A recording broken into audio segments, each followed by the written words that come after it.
Here we are. We are live on Facebook, YouTube, and X, formerly known as Twitter, on Anthony Bomasuto's Facebook profile, which make sure you're following and like, and with your notifications turned on so you don't miss any of the Bills updates or any of the Bills content that we got coming from myself. And we are live here at Buffalo Sauce God on YouTube and X, formerly known as Twitter. So feel free to join us here in the comment section. If you're watching on X, formerly known as Twitter, you can actually now comment and we can see it on StreamYard, so that's kind of cool. But if you're out there watching on YouTube or Facebook, make sure you're following, subscribe, notifications turn on, and join us here in the comments. I'd like to welcome in my co-host for this evening. Let's start with returning the Chungus, Kirby himself, the Jag, Mr. Jag without a lag. How we doing, Kirby? Oh, we're hanging in there, dude. I rushed home for this. I'm excited. I'm ready to go, dude. I'm ready to go. It's Friday, you know what I'm saying? And we also have our hockey counterpart, Mr. Ramparts Hockey, joining us on this Friday evening. How you feeling, brother? This ain't no throwaway game up in Rochester. You cheat throws, you already know. So we're right here in the sit-down, presented by Duff Wings and presented by BuffaloSauceGuy.com. Myself, the Sauce Guy, Kirby, a.k.a. Big Chungus, and also Ramparts Hockey, a.k.a. Tyler. So I want to go ahead and start us off with a little piece of sports history that we're going to start this whole show off with. On this date, in April 12th, 1877, the catcher's mask was first used in baseball. So we're talking 150, almost 150 years ago, we had the catcher's mask first introduced, and the evolution of that is something to definitely make note of. How about this for music history? On April 12th, 1963, Bob Dylan performed his first major solo show at the Town Hall in New York City. And for those of you that don't know about Bob Dylan, let me tell you, whether you like him or not, the guy is one of the most influential people in the history of music. The Beatles have credited him directly with making their music evolve and change for the better. Because, of course, Bob Dylan showed the Beatles marijuana. And the rest is history. So that's a little piece of music history that I wanted to share with you guys. And, we have some updates for the Masters. Tiger is going to make the cut, and he's going to go for another 2 days. We have our current leader, Scotty Scheffler, and Bryson DeChambeau, and Max Homa at 6 under. But Scotty Scheffler is currently on hole 15. So, hey, the Masters is definitely competitive.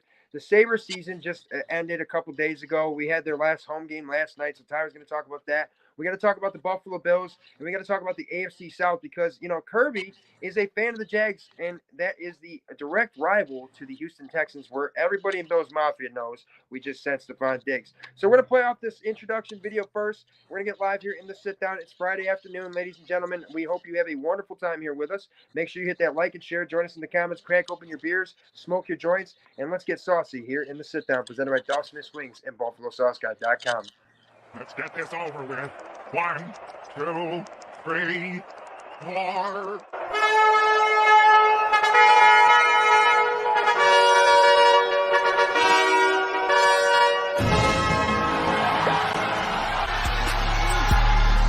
It's simple, baby.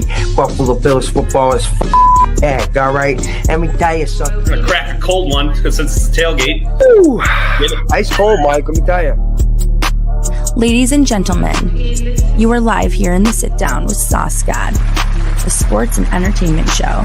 I'm whipping the sauce, I'm tripping, of course, I want it all. All of my dogs be running with guard. Your mama, you holding your pennies and bra. Cause when I get whipping the sauce, he taking it off. I'm dancing on tracks like stuff in the yard. We keeping it quiet, we moving in signs. But now we starting to riot, yeah. Keeping my eye on the prize. I got me a queen, we riding like Bonnie and Clyde. Trips to Dubai, the way I be blessing. I'm destined for changing my decimals. Decibels hitting the wave and rapping incredible. Splitting their head like a cantaloupe edible. Got me so high, I'm touching the sky. Of course, I give it my all. I'm whipping the sauce, kicking the door. But then we been here before. She ain't involved, what she ain't involved. Taking my shot, even if down, we tying the score. Do your dance and now twist, don't stress, don't trip. Whipping sauce real quick, stay dripping. Sipping on cognac, roll tea in my veins, but you find that I'm whipping it, watch it get saucy. How you doing it? I'm twisting and mixing and shaking them haters right off me. What you doing?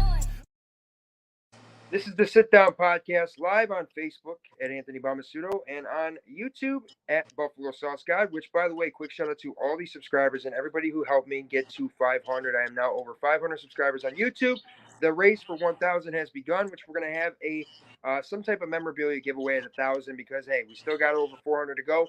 But I want to give a shout out to everybody for that. We're also on X, formerly known as Twitter, at Buffalo Sauce God as well. Make sure you're following, retweet this, and join us here in the comment section. We're here in the Sit Down live podcast right here, and this is presented by Duff Wings and BuffaloSauceGuy.com. So let's talk right away.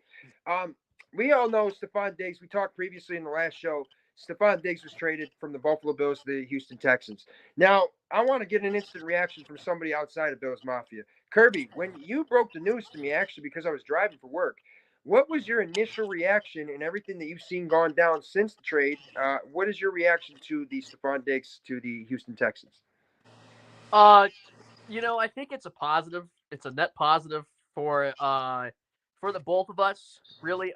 As a Jaguars fan, you as a Bills Mafia member, I think they just got somebody who is talented but also very dramatic in their locker room now, and how that will affect them is to be determined. It could be.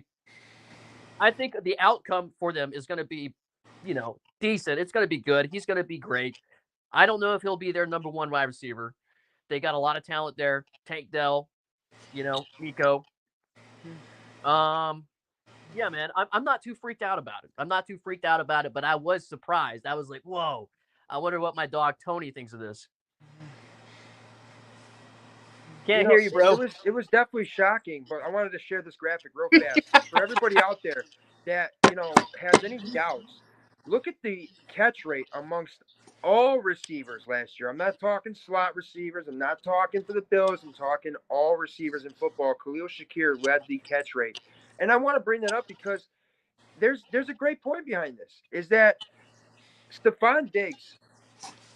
It makes me really wonder, Kirby, because we traded for him from the Minnesota Vikings, and at the time, Minnesota Vikings fans were saying, "Hey, you're kind of getting a diva, a talented route runner, a great receiver, great talent, and a gamer, but there's drama that comes with it." And I think us in Bills Mafia definitely want to turn a blind eye to that and give a guy a chance, as anybody should when it comes to any person or anybody before you make your judgments, right? But Stephon Diggs, I'm going to share another picture here with you guys. This one right here. This guy wants the ball more. Okay? This guy right there with the fucking ball going through his arms wants the ball more. The reason I share that picture is because if he catches that, the Bills maybe beat Kansas City. Maybe the Bills then get into the AFC Championship and then they win the AFC Championship and maybe win a Super Bowl. That catch would have put Stephon Diggs in Hall of Fame status, legendary status, all-time receiver status. But he wants the ball more. But he didn't catch the big one, the one that matters. A guy like Justin Jefferson would catch it. Hell, a guy like Calvin Ridley probably could have caught that football for us last year. But I think, Kirby, and I want to know if you agree with this, him going to the Texans is a good thing because I think Houston already had a really, really well-balanced offense. And I think you add a guy in who wants a huge share of targets, and you don't have the proven chemistry with C.J. Stroud. Do you agree? Yeah, that and I also believe that regardless of whatever anybody says, the Jaguars defense is going to chew them up come game time. It's just going to happen.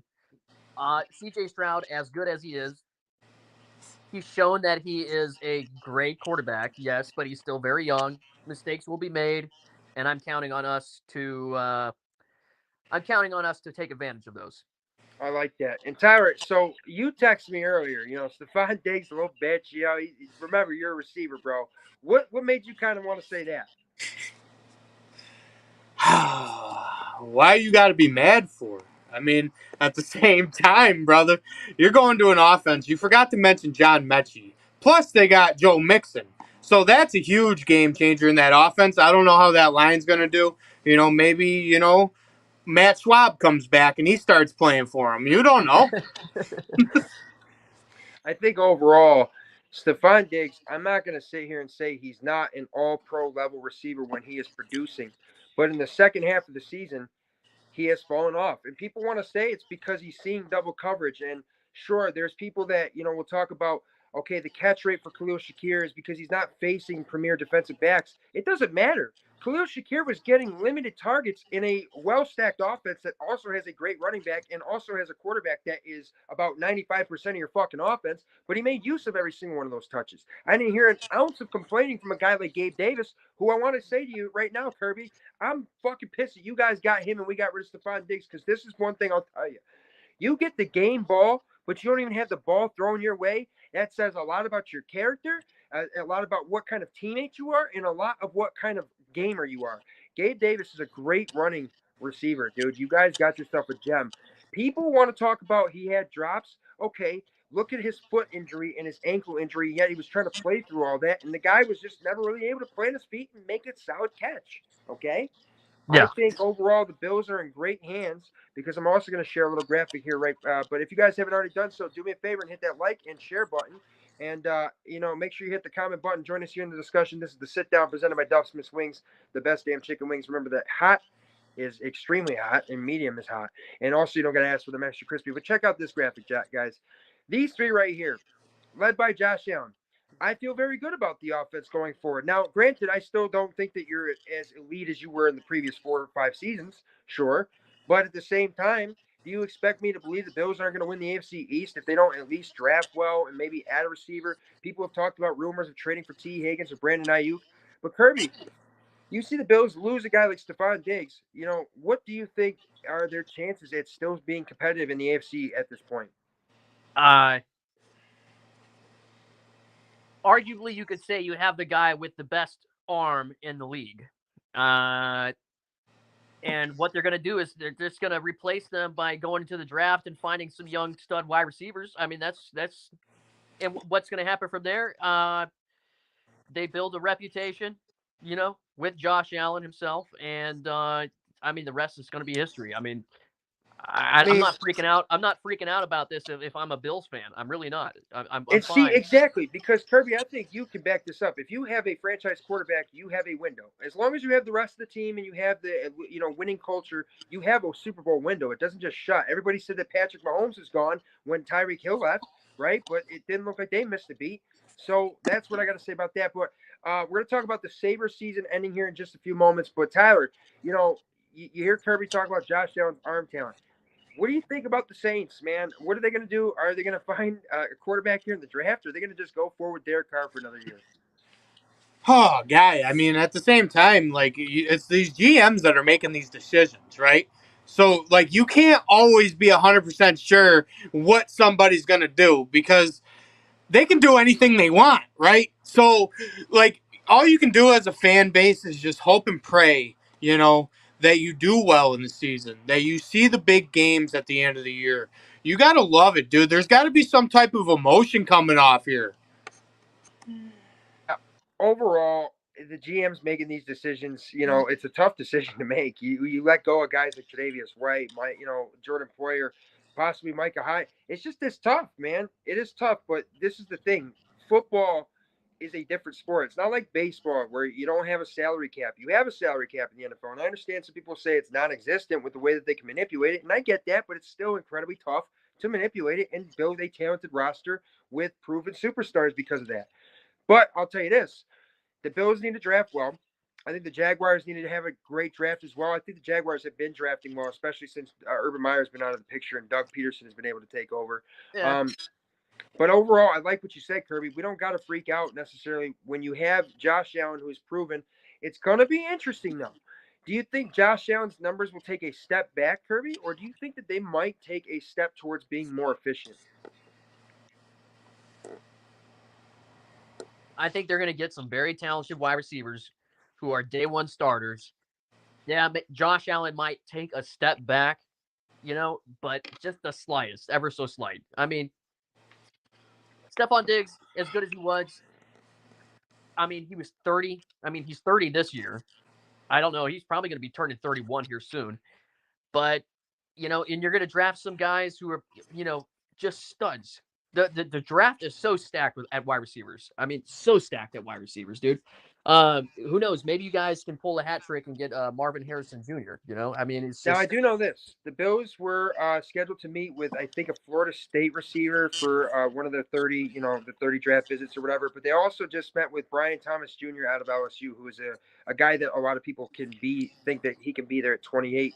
But I think if the Bills want to, continue to have the air raiding attack in their offense, they're going to have to do one of two things. You're going to have to move up in the draft to get a guy like Marvin Harrison Jr. or Neighbors or O'Dunn's, whatever. But you also can build your offense around a guy like Dalton Kincaid, who I think last year was heavily underutilized with Ken Dorsey at the offensive coordinator. Joe Brady comes into the picture, and all of a sudden Dalton Kincaid is a monster. Tyler, do you think Dalton Kincaid is capable of putting up 100 catches, 1,500 yards, and 10 touchdowns? You said the guy I wanted to interrupt and bring up because I think a guy, like Ken Dorsey, for instance, right? Yeah, he wasn't the greatest offensive coordinator. Not everybody is. Nobody can ship packages like some people. You understand? So, he wasn't good, but you kicked him out of the building. And that's the part that's like, are we too sure? Because, dude, let me tell you something about Ken Dorsey. All right? I think Ken Dorsey is the guy, it's shut up and dribble. You know what I mean? He's not going to sit there and bull you around. Like, it's not going to happen with Ken Dorsey. So I'm going to tell you a fun fact about Ken Dorsey that maybe not all of y'all know. But Ken Dorsey was actually the quarterback coach for Cameron Newton. So Ken Dorsey also was the quarterback for that Miami Hurricanes national team, one of the most talented teams ever in college football, and he was a winner. I mean, but you also bring up a good point that he was the quarterback coach when Cam Newton had his MVP season in 2015, the year that they go to the Super Bowl and then get raided by Von Miller and the boys. But he was also the quarterback coach when Josh Allen started taking significant steps in his development, and so I think Josh even pulled for Ken Dorsey. He did. But Ken Dorsey kind of simplified the offense in just the wrong ways, where guys were just way too predictable in their route running. Joe Brady comes in and basically wins games by not using the guys that you expect them to use. I mean, Josh Allen in that offense looked efficient against the Dallas Cowboys. Josh Allen threw for like 60 yards. I mean, he said he felt like the kid that gets a straight A or gets an A plus in the project but doesn't help, right? It's because you got to have players. I I hate to ever bring them up because I fucking hate them. But the Patriots, for a lot of years, used guys in so many ways. James White, Rex Burkhead, Julian Edelman, a guy that was a quarterback for fucking Kent State or whatever the fuck. Come on, man. Because they utilize their skill sets.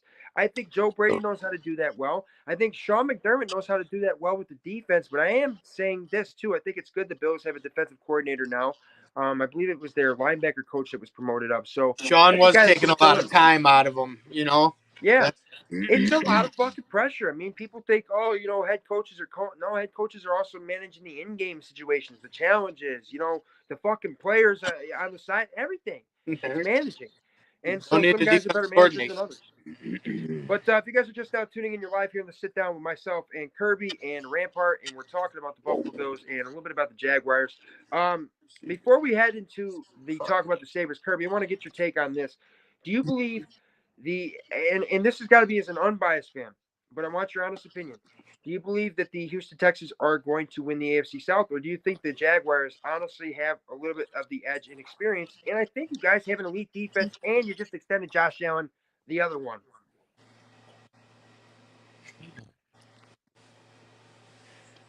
I'm trying so hard to be unbiased, and it's it's not happening in my brain.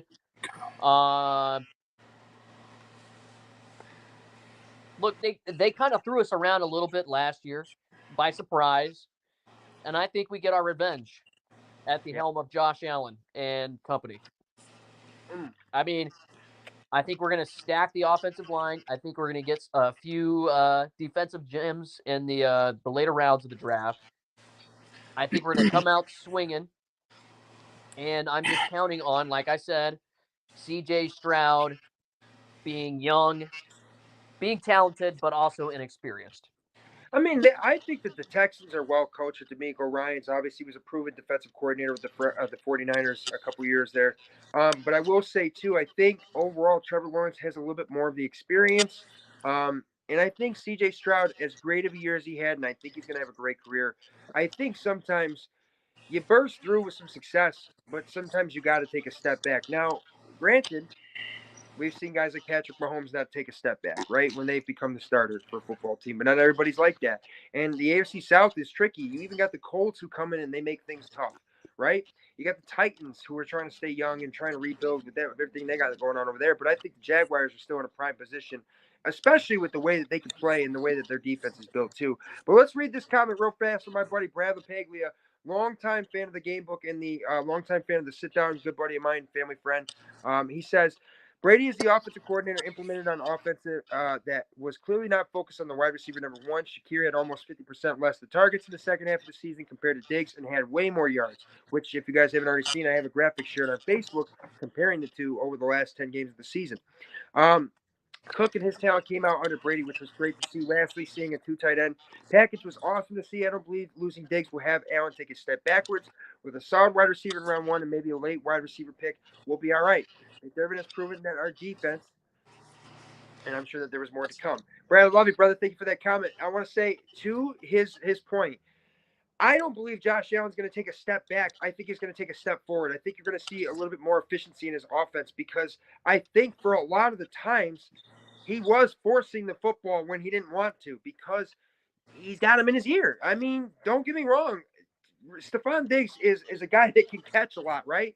But when you're asking to be force fed when it's not there, is it about you or is it about the damn team? Okay, that's all I'm saying. So See, I think we're going to see a little bit more of efficiency. Tyler, what do you think? see, in my opinion, with a guy like Josh Allen, the real Josh Allen, is that he did his best work with Cole Beasley. I mean, dude, Beasley was And in John there Brown. and he was playing unbelievable for that squad. And like, it's all about the scheme, man. I'll always say it's scheme over team, but you got to have the heart and you got to have the hustle. Exactly. And a couple of these comments, too, by the way, from Joey Hatch. Love you, brother. Appreciate you for tuning in, guys.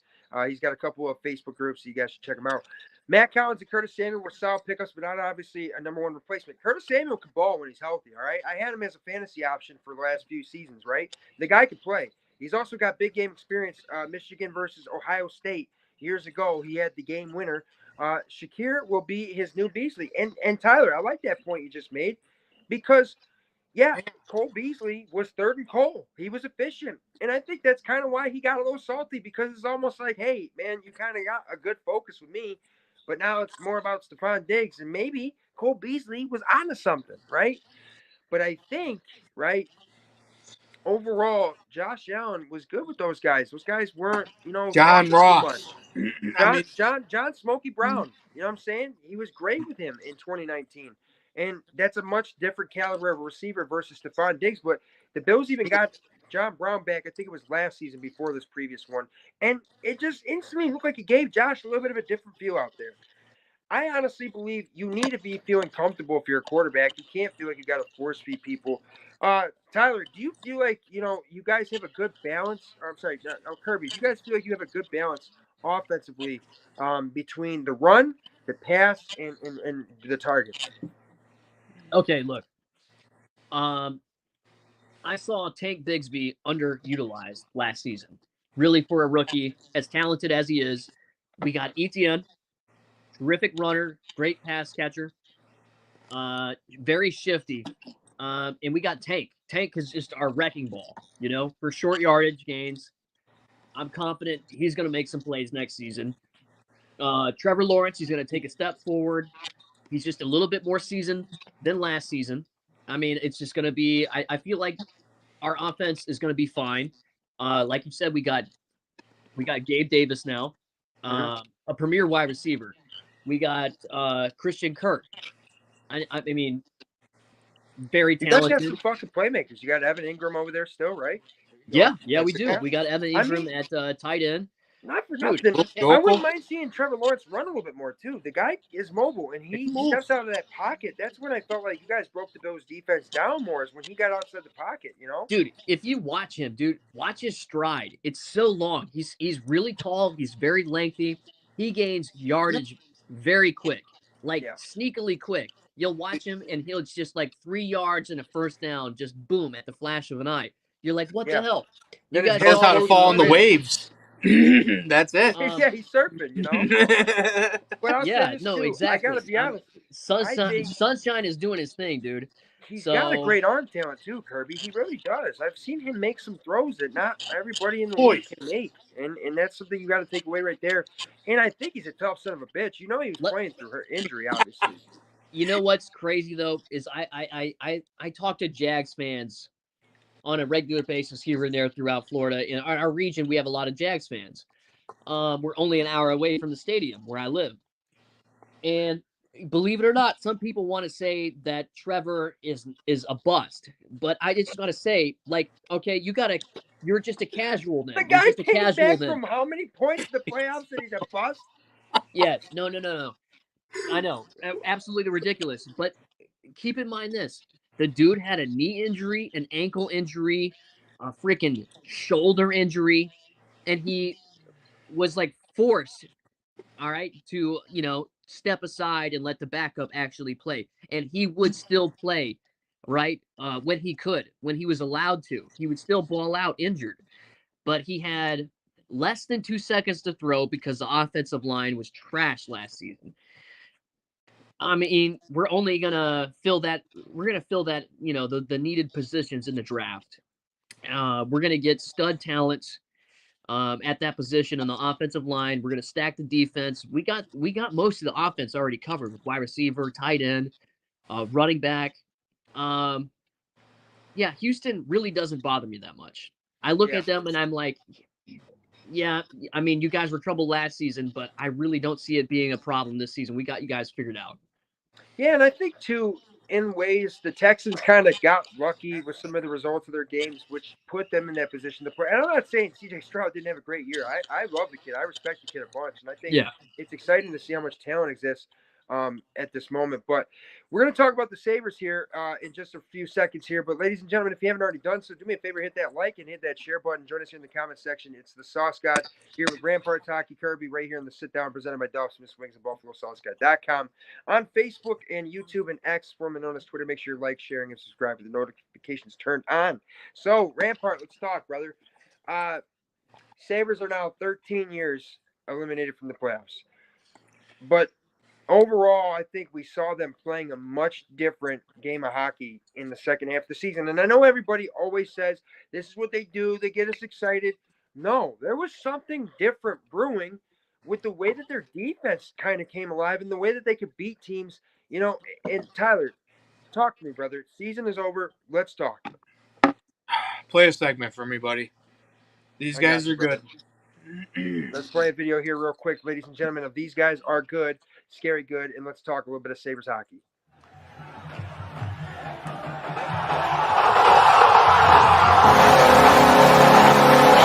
Now do you believe? Now do you believe? These guys are good, scary good.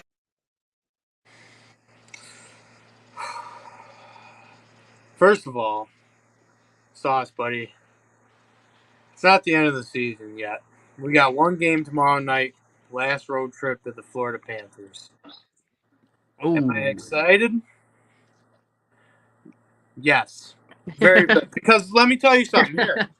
Because the Sabres are ending the season against a team like the Florida Panthers, who I've watched with grit all season long. So let me tell you something right here, buddy. I think that within the next 2, 3, 4 years, I think we can be absolutely something special in this National Hockey League. It's just a beautiful thing to see. And I think the Sabres, they don't have the problems like they have with Stephon Diggs, right? And the Buffalo Bills across the city on one lane drive, right? I think right now, as we sit here today, the hardest contract that we have to overcome is Jeff Skinner, right? And I'm going to tell you something right here, right now. The reason why I wanted Jeff Skinner, because to me, that third line is so important. And right now, he's doing his Andre Iguodala thing. Okay? So hold the brakes here, because I'm going to tell you my whole entire plan with this unbelievable, beautiful team that we have. I love the Buffalo Bills. I am a New Orleans Saints fan. I've seen a lot of good athletes. Hell, I watched pretty much all of Caitlin Clark. I thought she was the absolute.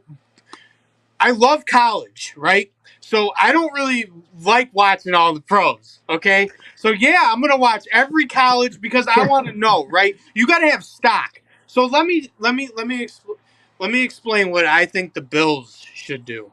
Okay, I'm gonna put this the Bills and the Sabres because we are the Mafia, and this is the sit down. I think you move on a guy from Jost, right? You move on from him. Okay, he's got a lot of stock, a lot of talent. Then I think you package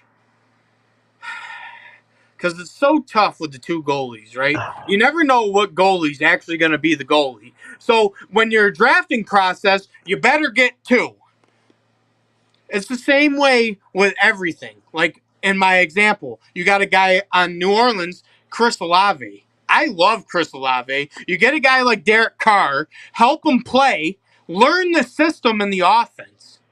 Because if you don't learn the system and the offense, and you don't do your homework, and you don't have your notes, it can be a whole different whirlwind. So let me tell you something. I understand the Buffalo Sabres haven't been in the playoffs for it's a teenager now. I mean, that is what it is to it. I think you retool a little bit, right? I think you move on from a guy and you get that guy that you can put out there. If he's on your number one penalty kill, I want that bastard on the second power play. Because you know why he's on your number one penalty kill? Because he's going to win the face-offs. You have to you got to turn the key, buddy, at some point in time. She's giving you the keys to drive. You don't take it. What are you, a fool? Yeah, exactly. This ain't No, some you got to fucking- drive it like you stole it. That's what my dad always said to me. Ride it like you stole it. You know what I'm saying? And Tyler, that's a great fucking point here because obviously, as a fan of Buffalo sports, we've been through nothing but disappointment. We are literally a combined 113 seasons without a championship, and like that's just fucking that's scary, right? But nonetheless, I still love the Sabres. I still love the Buffalo Bills. I still love the city of Buffalo, and like nothing will ever take that away. Even losing this many times, I would never change teams, this and that. But I'll say this about the Buffalo Sabres, man. I think that there is something brewing. I think that they are due to make some changes, though. And I think that part of that's going to maybe come from the head coaching. I think culture is the biggest start here. I think you have the world of talent in guys like Rasmus Dahlin and Tage Thompson and Alex Tuck, and even in your goalies, right? But overall, what I heard Casey Middlestat say about practice in Colorado versus the Sabres told me a lot about what goes on. And I think a lot of that really existed from the Jack Eichel days. Okay, so now we're kind of clearing out the cancer. We've got the guys that want to be here. Now we just need the coach to mold it together. But Tyler, go ahead. Now I want to say something here. Don Granato, right? I have a lot of respect for you. You've seen me in those stadiums, and you can't tell me you haven't. Okay? I love hockey, right? I will watch hockey no matter the time, the day, the year. I don't care, dude. The Olympics is coming up. I'm going to be glued, buddy. That's my favorite, right? So, Don Granato, let me give you this proposition, okay? Here. What if you bring in a guy, a head coaching guy, that, maybe is a guy that may be on the Amerks. Maybe the guy down there, maybe he's earned his value and he's a good head coach. Because with a head coach, you can't be their friend, right? You're their boss. When you walk in that building, in that locker room, and you're putting on your pants, that guy should make you nervous. Okay, everybody, this is who's talking. You should be like O.J. Simpson. Speaking of, by the way, All right. former Buffalo Bills running back O.J. Simpson passed away, 76 years old. And I have to definitely make the one joke about it. It's that the man can finally rest knowing that his wife's killer is dead. You know what I'm saying? Well, Drink apple juice because O.J. will kill you. But no, nonetheless, I like what Tyler's got to say here because here's my thinking. The Amerks have been good. They have been good. They've been winning and they've been competitive every year. And I know that's obviously minor league hockey, but I love the way that Tyler's got passion for the game of hockey because the way he approaches his mindset with sports is the same way that I approach mine. I believe that you don't want to ever consider yourself out. You don't ever fucking take any game for granted. You play hard from start to finish. And if you lose, you say, no, I didn't. I just ran out of time. You know what I'm saying? Because I used to play fucking darts when I'd be getting fucking real sauced up at fucking bars at 1:30 in the morning, right? As one does. And then boom. So I'm losing in a game of cricket. I'm getting my ass handed to me, and the person I'm playing against is getting a little cocky. And I go, Yep. I just lean in. I'll say, you better win while you still can. And then all of a sudden, whoa, because you got me. You literally need one dart, and I need fucking 30 darts. I'm sorry. As long as I got a shot, I've got a shot to win. And that's the way I've always approached it. And I think the Sabres need to have that same mindset. Tyler, what do you got? So I think this comment here, right? 13 Yep. seasons in a row. That's a person booing in the fucking stands. Bills Mafia, let's go, baby! I love it. By the way, Kirby, you are a Florida guy. So are you a Florida Panthers fan? All right, I'm gonna admit Say it to me. I don't follow hockey really. That's I know okay. That's Because okay. Remi's a I know Florida who guy. Sidney You're a Crosby Florida guy. is. We don't expect you to. Yeah, Crosby. I know who Sidney Crosby is. I know who Wayne Gretzky is. Yeah. And I'm That's really all capping you it at need. that, dude. But all right, so Grandpa. Kirby, you are a fan of the Texas Rangers, and obviously the Texas Rangers are coming off of a World Series last year, and they are coming on to a hot start to the season. What do you think of the Texas Rangers so far? Dude, Wyatt Langford, Corey Seager, Marcus Simeon. Former Blue Jay. What? Dude, just those three? We're going to be slapping balls out of the park all summer long, dude. It's going to be – people are going to get tired of us hitting home runs and being so offensively good. I'll tell you this much, man. It's been exciting to watch the New York Yankees this season, and they're supposed to play the Cleveland Guardians tonight, but that game was postponed due to inclement weather. A little update from the Masters: Scotty Scheffler is currently on hole 17.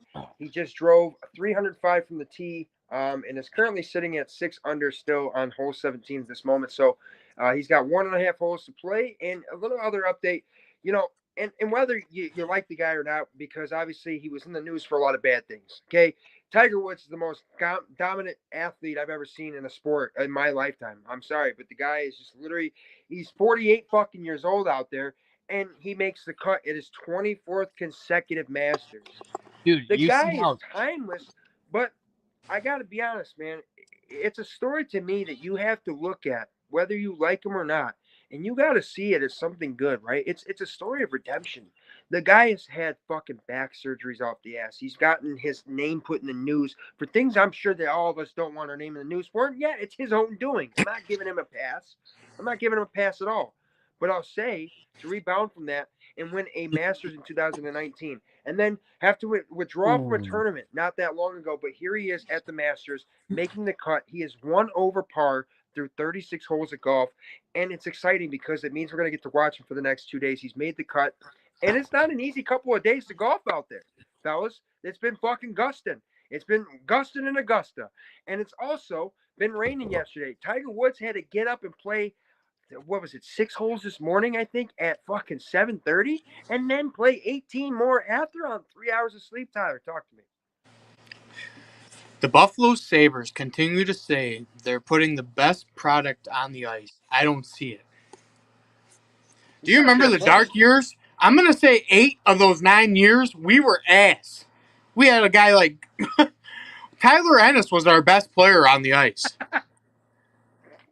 It's a damn shame that you see guys. So here, no. Right? What you do if you're a team that has a talent, right? Like a Palmaville, Vanek, they think they can move them. They're going to move them for the assets. You got to remember, at one point in time, the Washington Capitals, it blows my mind, but they literally said, if Alexander Ovechkin would have not made so much, because look at them now, right? They don't have the money to keep paying these guys. Thank you, just fine. I like that Get comment. fired By the up way, there. Sit down. I think all Buffalo sports will be fine. Some people believe that OJ was the curse, so we'll see. Some people think it's the ancient burial ground for the Indians that's like 10 feet away. That might be it. I don't believe that Buffalo sports are cursed. I watched Cleveland not win a fucking championship for how many years, and LeBron James went from down 3-1 and did the unthinkable. I've seen fucking the Boston Red Sox undo the curse of trading the best baseball player ever for a fucking Broadway play. That was undone. I seen the Chicago Cubs win a fucking World Series after so many years. Believe me, guys, all I'm saying is it is not easy to win championships. We live in Buffalo. It's not like it's fucking Miami, Florida, or fucking Chicago. But I'll tell you this. There ain't no city like the city of Buffalo, the city of good neighbors, the Queen City, the fucking city that gets you powered up. And I'll tell you this much. Buffalo 716 and the 585-315 and everywhere around Western New York, Central New York. We want to thank you guys Love you. for tuning in here for the sit down right here on Facebook, YouTube. Tyler, how the fuck did you do that? Did you see that? Because I'm the fucking man. How the What did you fuck do, did you dude? just do that? I've Are you never doing seen black that. magic in that room, You dude? just made hearts on the I screen. do this. Rampart's Dude, doing black magic, what? dude. I'm about to call cops, man. And by the way, I want to thank everybody for tuning in, for your likes, your shares, your comments, and everybody make sure you are tuned in. Thursdays are the new official day of the sit down. We're going to have occasional Saturday or Sunday shows, but Thursday is now the official day of the sit down. We'll have this airing live usually at about 6:30 or 7 o'clock.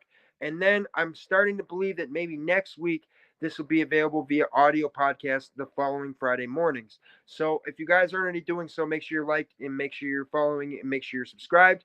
Make sure your notifications are turned on so you don't miss any of the Bills content or any of the sports content or daily entertainment content that we have here from the Game Book and myself, the Sauce God, at Buffalo Sauce God across all social media platforms. And join here, I want to thank Kirby, aka Big Chungus, our Jacksonville Jaguars correspondent, and also our guy that reps the Texas Rangers, and he reps all of our funny shit. And I want to appreciate you for that shout out in your snap to the podcast, man. I appreciate it very much, guys. Make sure you check out my guy over here, Kirby, who will be, I think, a regular co-host with us on Thursday nights. And we're going to be able to talk a little bit about, the perspective from an outsider's view, because I think, it's healthy to get outside perspective sometimes. When you see, a guy that says, hey, you Bills fans can calm down, but he's a fan of the Jaguars, that's a good thing. You know what I'm saying? So that's kind of why we like to have the guy here, and he's also great entertainment. Appreciate you, Kirby. And I want to thank Tyler, a.k.a. Rampart, for everything with the Sabres season. And I know it's obviously tough, but, hey, we've got golf. We've got a lot of things to be excited for. We got the Yankees. We got, Bills season coming up. We got the draft. Everything is full force for sports. Tyler, man, appreciate you for stopping this evening. Everybody out there, make sure you have a great Friday night. And Tyler, you got anything you want to say? And I'll give Kirby a little FaceTime afterwards, and then we'll get out of here. Make sure you tune in Sunday to the Masters. CBS Sports. Sunday I think it's going to be one. Let's go, Kirby. You know what I'm saying? Kirby, what do you got to say to people? Right now I'm getting a really bad echo, dude. I'm not gonna lie. Can you guys say anything else real quick? Sound like a robot. I know. You sound real fast, too.